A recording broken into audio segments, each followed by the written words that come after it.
नमस्कार मित्रांनो, creative maths Marathi या आपल्या लाडक्या यूट्यूब चॅनलमध्ये पुन्हा एकदा तुमच्या सगळ्यांचं सहर्ष स्वागत आहे. आज आपण पाहणार आहोत इयत्ता 10वी राज्यशास्त्र प्रकरण 3 राजकीय पक्ष या प्रकरणाचा स्वाध्याय. तर प्रश्न पहिला, दिलेल्या पर्यायांपैकी योग्य पर्याय निवडून विधाने पूर्ण करा. प्रश्न पहिला, राजकीय सत्ता प्राप्त करण्यासाठी जेव्हा लोक एकत्र येऊन निवडणूक प्रक्रियेत सहभागी होतात तेव्हा त्या संघटनांना टिंबटिंब म्हटले जाते. 1 सरकार, ब समाज, क राजकीय पक्ष की ड सामाजिक संस्था. तर क राजकीय पक्ष हे उत्तर बरोबर आहे. पुढचा प्रश्न, नॅशनल कॉन्फरन्स हा पक्ष टिंबटिंब या राज्याचा आहे.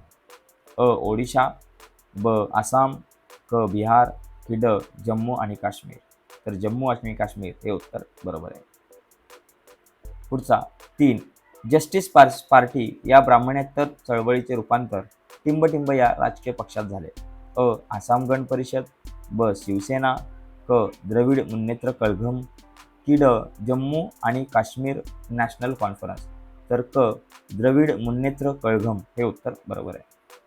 प्रश्न क्रमांक 2, पुढील विधाने चूक की बरोबर ते सकारण स्पष्ट करा. प्रश्न पहिला, राजकीय पक्ष शासन व जनता यांच्यातील दुवा म्हणून काम करतात.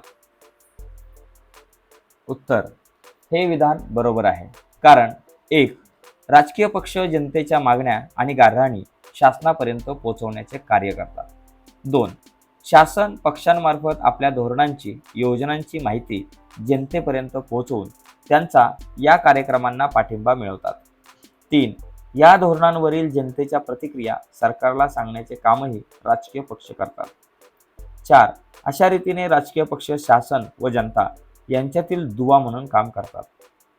प्रश्न 2, राजकीय पक्ष या सामाजिक संघटनाच असतात.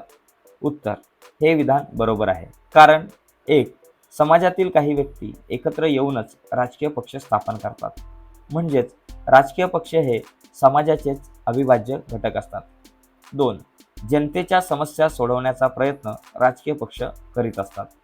3 त्या समाजाची भूमिका विचारसरणी लक्षात घेऊन राजकीय पक्ष समाजात कार्य करीत असतात, म्हणून राजकीय पक्ष हे एक प्रकारे सामाजिक संघटनाच असतात.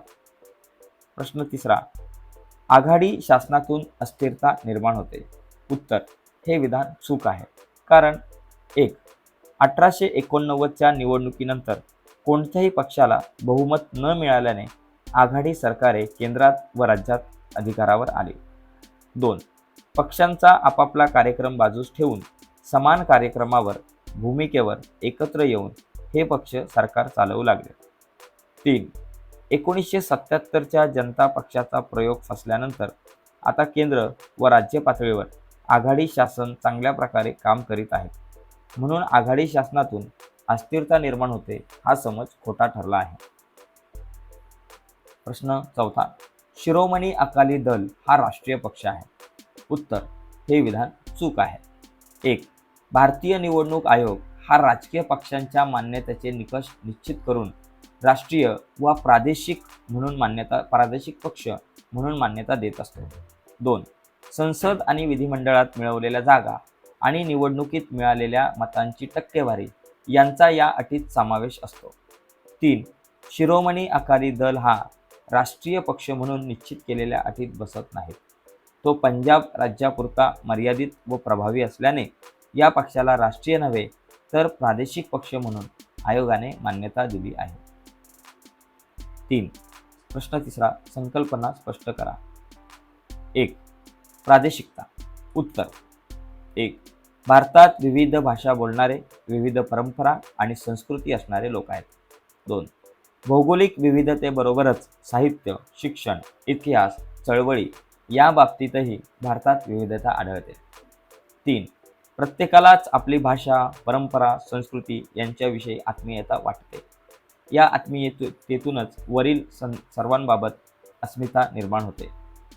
4 आपल्या भाषेच्या प्रदेशाच्या विकासाला लोक प्राधान्य देऊ लागतात. यालाच प्रादेशिकता असे म्हणतात. पुढचा प्रश्न, राष्ट्रीय पक्ष. उत्तर, राष्ट्रीय पातळीवर कार्यरत असणाऱ्या पक्षांना राष्ट्रीय पक्ष असे म्हणतात. राष्ट्रीय पक्ष म्हणून मान्यता मिळवण्यासाठी निवडणूक आयोगाने पुढील निकष ठरवले आहेत. 1. किमान 4 राज्यांमध्ये शेवटच्या लोकसभा निवडणुकीत किंवा विधानसभेच्या निवडणुकीत किमान 6% मते मिळणे आवश्यक, किंवा किमान 4 सभासद लोकसभेत निवडून येणे आवश्यक आहे, किंवा आधीच्या लोकसभेच्या निवडणुकीत किमान 3 राज्यांमध्ये मिळून लोकसभेच्या एकूण जागेपैकी 2% जागा निवडून येणे आवश्यक आहे, किंवा किमान 4 राज्यांमध्ये राज्य पातळीवरील पक्ष म्हणून मान्यता मिळवणे आवश्यक आहे. पुढचा प्रश्न 4. पुढील प्रश्नांची उत्तरे लिहा. 1. राजकीय पक्षांची ठळक वैशिष्ट्ये स्पष्ट करा. उत्तर: राजकीय पक्षांची ठळक वैशिष्ट्ये पुढीलप्रमाणे. 1. निवडणुकांच्या माध्यमातून सत्ता प्राप्त करणे हे राजकीय पक्षांचे मुख्य उद्दिष्ट असते. 2.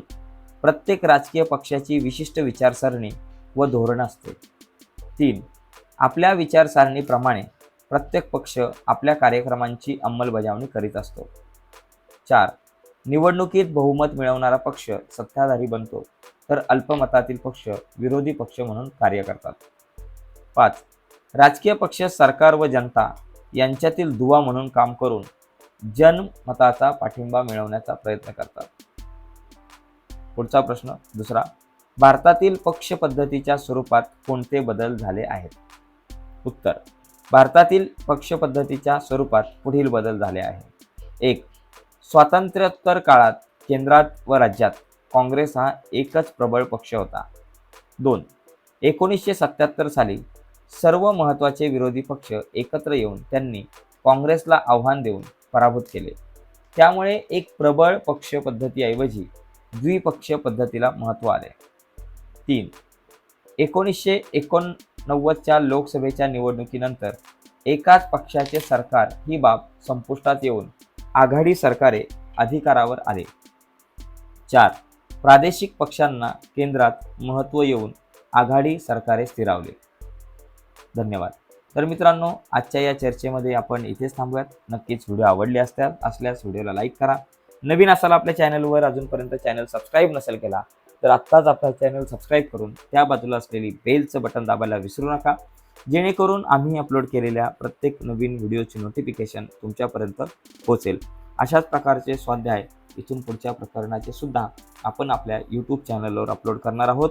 राज्यशास्त्र या विषयासोबत भूगोल असेल, इतिहास असेल आणि इतर विषयही असतील, त्या इतर सर्व विषयांचे स्वाध्याय आणि इतरही इयत्तांचे स्वाध्याय येत्या काळामध्ये आपण बनवण्याचा प्रयत्न करतोय.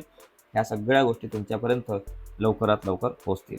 तर ही व्हिडिओ संपूर्ण बघितली त्याबद्दल मनापासून आभारी आहे. धन्यवाद मित्रांनो. बाय सर्वांना.